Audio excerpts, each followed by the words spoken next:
네, 이집트 방문을 마친 이재명 대통령, G20 정상회의가 열리는 남아프리카 공화국에 도착했죠. 이제 올해의 마지막 정상 외교를 펼치게 됩니다. 자, 남아공 청소년 댄스 팀이 퍼포먼스로 이 대통령 부부를 환영했는데 그 모습 먼저 보고 이야기 이어가겠습니다.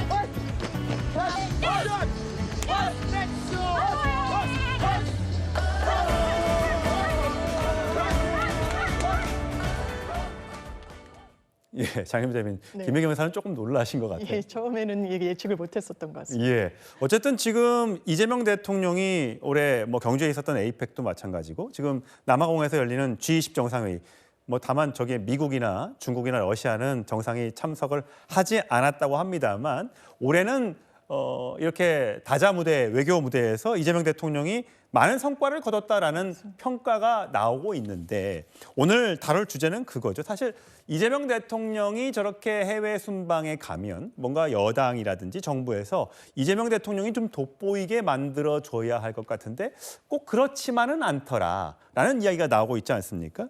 이번엔 내란 전담 재판부를 놓고 지도부와 법사위가 부딪혔다고 하죠. 그래픽을 보면서 얘기를 나누겠습니다. 대통령 순방 외교가 빛이 바래지 않도록 정청래 대표는 좀 조용히 있자라는 주의였음에도 불구하고 이 전현희 최고위원이라든지 김용민 의원 같은 경우는 내란 전담 재판부 찬성한다라고 하면서 깃발을 들고 있습니다.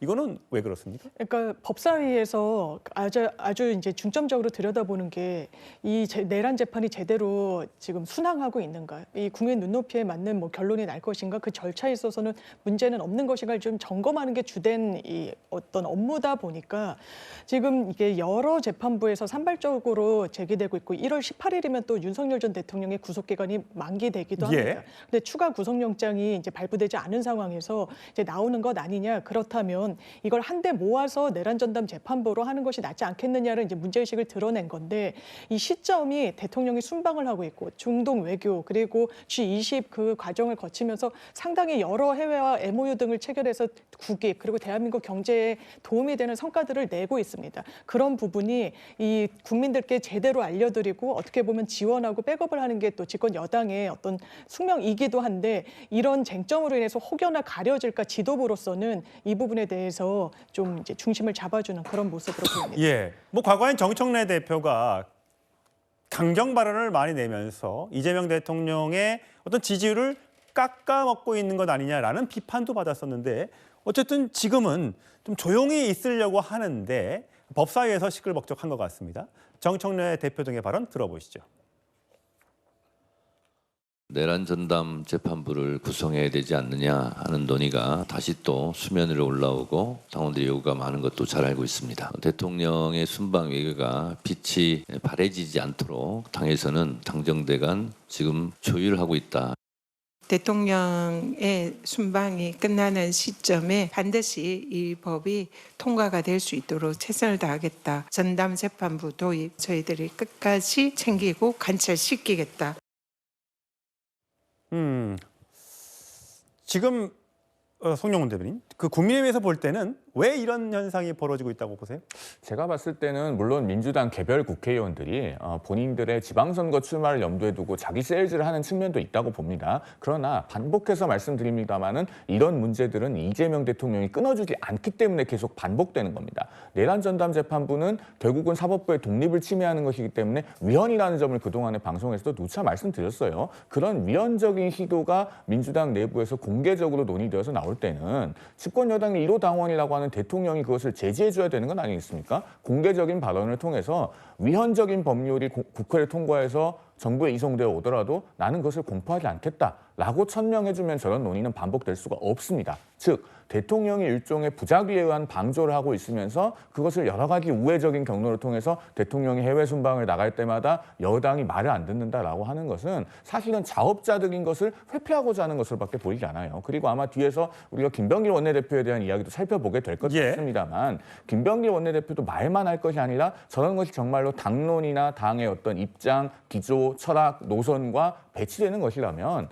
교섭단체 대표 의원의 권한을 이용해서 문제되는 의원을 법사위에서 사보임시키는 방법을 통해서 본인의 권한을 통해서 행동으로 보여줘야죠. 그런 것이 없이 말로만 문제를 지적을 할 때는 그것이 결국 고도의 역할 분담 아니냐라고 하는 국민의 의구심을 피하기가 어려울 겁니다. 굿캅, 배드캅 역할 분담이다라는 해석을 하셨는데, 자, 항소 포기와 관련한 대장동 일당에 대한 항소 포기와 관련해 이 집단 항명 의혹을 제기했던 민주당, 이 검사장 18명 고발 문제도 마찬가지입니다. 김병기 원내대표, 여당 법사위, 이 법사위가 늘 이번 국회의 중심에 서고 있는데 관련된 갈등 함께 보시죠.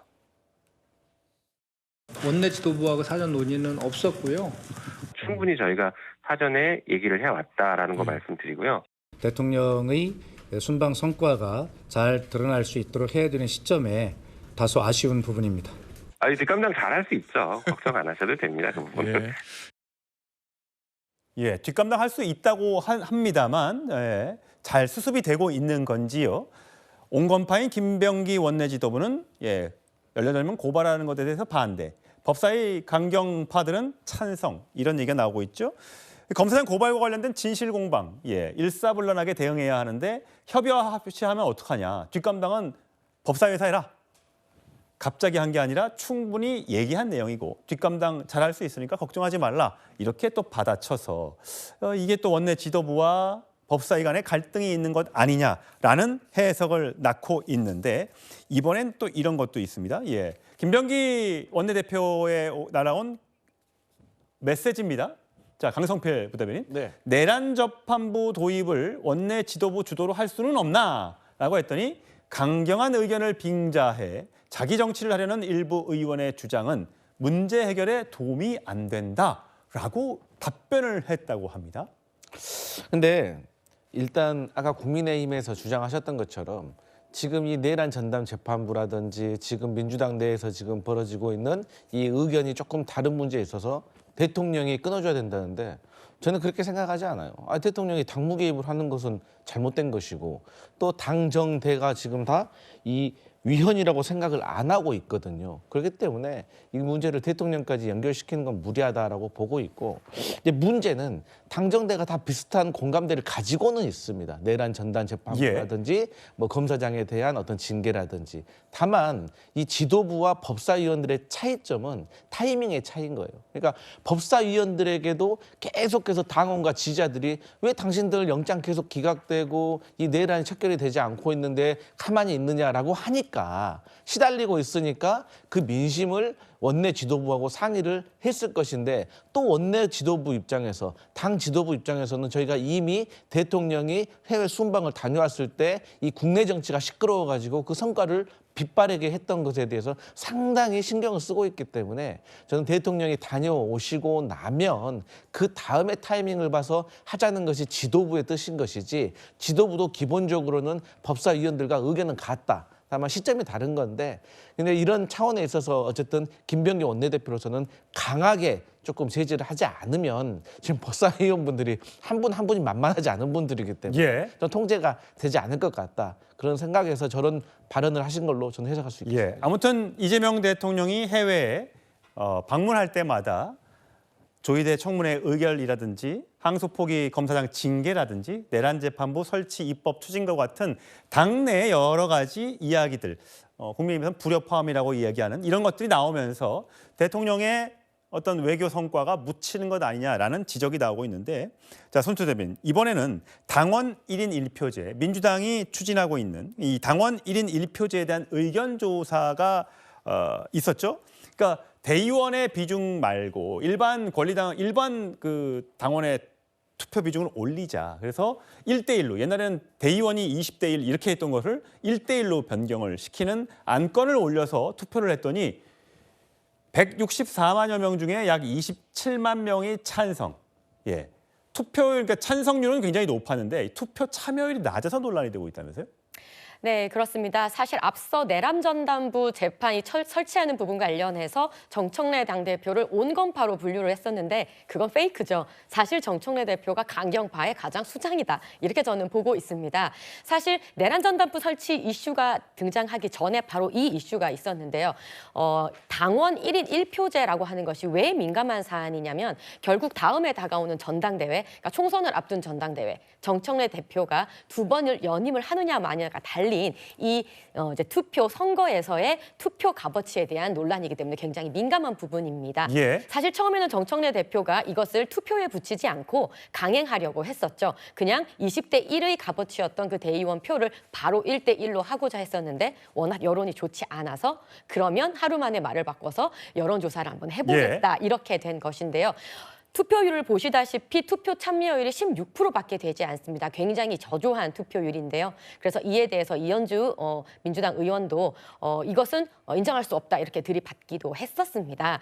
그래서 지금 이렇게 민감한 이슈를 또 역시나 이재명 대통령이 해외 순방 중인 가운데 이렇게 들고 나옴으로써 왜 이제 대통령이 해외에 나갈 때마다 정청래 대표는 이러한 민감한 이슈를 이제 들고 나오느냐 하는 이른바 강경 지지자들의 댓글 여론 악화들이 굉장히 본물처럼 있었습니다. 장윤미 대변인. 그러니까 대통령 순방 다녀와서 해도 되는 거를 굳이 순방 성과를 가릴 수도 있는 행동을 했을까라는 이제 의혹을 제기하는 건데 지금 이게 정청래 대표의 공약이라면서요. 예, 그리고 때 공약이. 이현주 최고위원은 아예 이 의결에 참여하지 않았고 한준호 최고위원은 반대 의사를 했고 하지만 7명은 찬성을 했다. 이게 민주당 입장입니까? 예, 그렇습니다. 기본적으로 지금 이 제도를 대의원제라는 게 어떻게 보면 이제 민주당세가 상당히 약한 뭐 TK나 그런 대구 경북 지역에 이 당원분들한테 가중치를 드리고 어떻게 보면 보정을 해왔었던 거죠.